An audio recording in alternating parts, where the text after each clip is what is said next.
ഒരമ്മ കൂപ്പുകരങ്ങളോടുകൂടെ തൻ്റെ മക്കൾക്ക് വേണ്ടി പ്രാർത്ഥിക്കാൻ കർത്താവിൻ്റെ അടുക്കിലേക്ക് ഓടി വരുന്നൊരു കാഴ്ചയാണ്. അതിലുള്ള വലിയൊരു സുവിശേഷം എന്താണെന്ന് വെച്ചാൽ ഈശോ അതിനെ തിരസ്കരിക്കുന്നില്ല എന്നുള്ളതാണ്. നിനക്ക് എന്താണ് വേണ്ടതെന്ന് ചോദിക്കുമ്പോൾ കാര്യം ശരിയാണ്, കുറച്ച് വലിപ്പം കൂടിയൊരു അനുഗ്രഹമാണ് ചോദിക്കണേ. എന്നിട്ടും കർത്താവ് അമ്മയോട് പറ്റില്ല എന്ന് പറയണില്ല, നേരെ മറിച്ച് മക്കളോടാണ് പിന്നത്തെ ചോദ്യം പോകുന്നത്. കർത്താവിൻ്റെ പാനപാത്രത്തിൽ ആദ്യം പങ്കുചേരാൻ മഹാഭാഗ്യം ലഭിച്ച ഒരു വിശുദ്ധൻ, ആദ്യമായി ശിഷ്യന്മാരുടെ സ്ലീഹന്മാരുടെ ഇടയിൽ നിന്ന് രക്തസാക്ഷിയായ, ഈശോയ്ക്ക് വേണ്ടി രക്തസാക്ഷിയായ വിശുദ്ധൻ. ഈ അമ്മയുടെ പ്രാർത്ഥന ദൈവം കേട്ടതായിരിക്കുന്നു.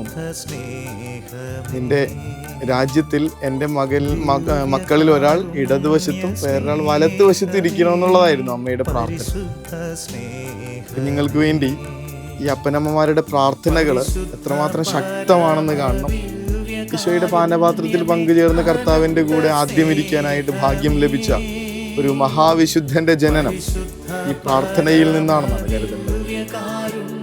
നമ്മളെ വിശുദ്ധ സ്നാപക യോഹന്നാന്റെ ജനനം പലതവണ ധ്യാനിച്ചതാണ്.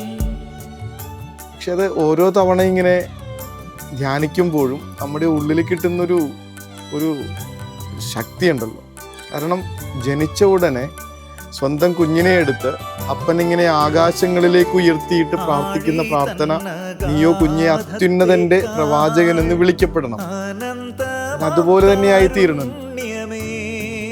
പ്രാർത്ഥിക്കാൻ, പരസ്പരം പ്രാർത്ഥിക്കാനായിട്ടുള്ള ഓർമ്മപ്പെടുത്തലുമായിട്ട് ഇന്നത്തെ സുവിശേഷം വരുമ്പോൾ നമ്മുടെ മക്കളെ, പ്രിയപ്പെട്ടവരെ ഒക്കെ ഇങ്ങനെ ദൈവത്തോട് ചേർന്ന് നിൽക്കുന്ന മഹത്വമുള്ള നിലയിൽ കാണണമെന്ന് ആഗ്രഹിക്കുന്നുണ്ടെങ്കിൽ അതിനുള്ള ഏറ്റവും നല്ല മാർഗം കർത്താവിൻ്റെ തുരുമ്പിൽ ഇങ്ങനെ അവർക്ക് വേണ്ടി കൂപ്പുകരങ്ങളോടുകൂടി ആയിരിക്കുക എന്നുള്ളതാണെന്ന് ഒന്ന് മനസ്സിലാക്കിയ നല്ലതായിരിക്കും.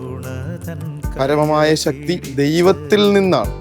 ഞങ്ങൾ മനുഷ്യരെ കൊണ്ട് ഒന്നും ചെയ്യാൻ പറ്റില്ല.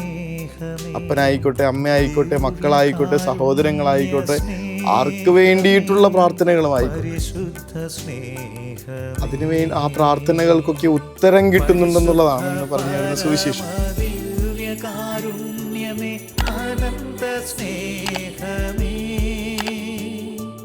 പരിശുദ്ധ